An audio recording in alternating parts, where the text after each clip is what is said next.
कपड़े, सफाई व चमक का डबल धमाका।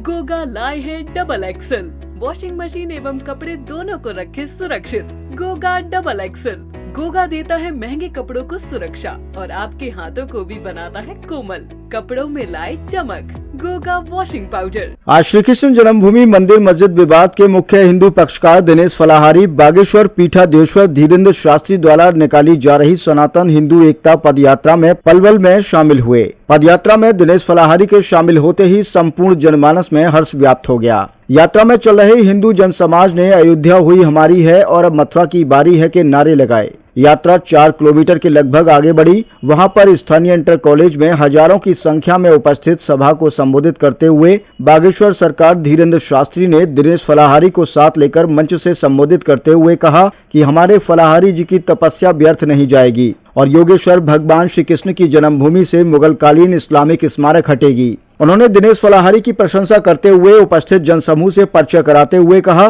कि हमारे फलाहारी 4 वर्षों से नंगे पैर और अन्य त्याग कर धर्म युद्ध लड़ रहे हैं। इनका त्याग व्यर्थ नहीं जाएगा। अयोध्या के बाद अब मथुरा में भी भव्य और दिव्य मंदिर बनकर रहेगा। मंच से संबोधन करते हुए पंडित दिनेश फलाहारी ने कहा कि मेरे ऊपर सभी संतों की और बागेश्वर सरकार की पूर्ण कृपा है। समस्त हिंदू जनमानस के सहयोग और आशीर्वाद से यह कठिन कार्य भी एकदम सुगम होगा। हमने न्यायालय में संपूर्ण पत्रावली दर्ज करा दी है। हमें न्याय अवश्य मिलेगा। संपूर्ण भारत वर्ष में श्री कृष्ण जन्मभूमि संघर्ष न्यास जन जागरण के माध्यम से चेतना का संचार कर रहा है। इस अवसर पर पूज्य बागेश्वर सरकार ने दिनेश फलाहारी के उस आग्रह को भी स्वीकार किया जिसमें उन्होंने मुसलमानों को यात्रा में ब्रज में प्रवेश न कराए जाने की दलील दी और उन्होंने कहा कि उन ब्रजवासियों की भावनाएं आहत होंगी जो श्री कृष्ण जन्मभूमि की मुक्ति के लिए लगे हुए हैं। उन्होंने सहस्त्र स्वीकार करते हुए ब्रज में मुसलमानों को न लाने की बात कही। सभा में हजारों की संख्या में उपस्थित जनसमूह भगवान श्री कृष्ण के जयकारे लगा रहा था। आज हम पलवल में पूज्य धीरेन्द्र शास्त्री जी की यात्रा में शामिल हुए और इतना विशाल जनसमूह देखने को मिला। सभी लोगों में बहुत भारी उत्साह था। हमने महाजी से रास्ते में जब साथ चल रहे थे तभी उनसे वार्ता की और उनसे कहा कि श्री कृष्ण जन्मभूमि मंदिर भी आज़ाद होना चाहिए। तो उन्होंने सभी जनमानस के सामने हमको आश्वासन दिया और कहा कि ये दिनेश फलाहारी जी हैं जिन्होंने मंदिर के लिए भोजन भी त्याग रखा है, नंगे पैर चलते हैं। उन्होंने कहा कि हम भी चाहते हैं कि हमारे श्री कृष्ण जन्मभूमि पर जो मुगल शासकों ने अवैध कब्जा कर रखा है वो जल्द से जल्द हटे और हमारा श्री कृष्ण जन्मभूमि मंदिर पूर्ण वैभव को प्राप्त करे। हमने महाराज जी से एक निवेदन और किया।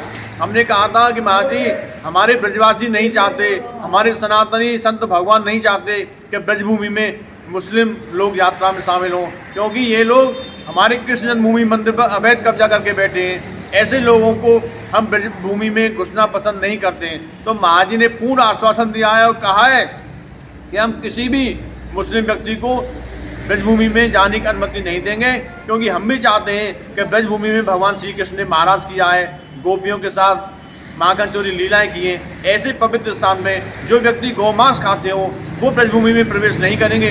हम आज बहुत खुश हैं कि महाराज जी ने संपूर्ण जनमानस के सामने हमें आश्वासन दिया है।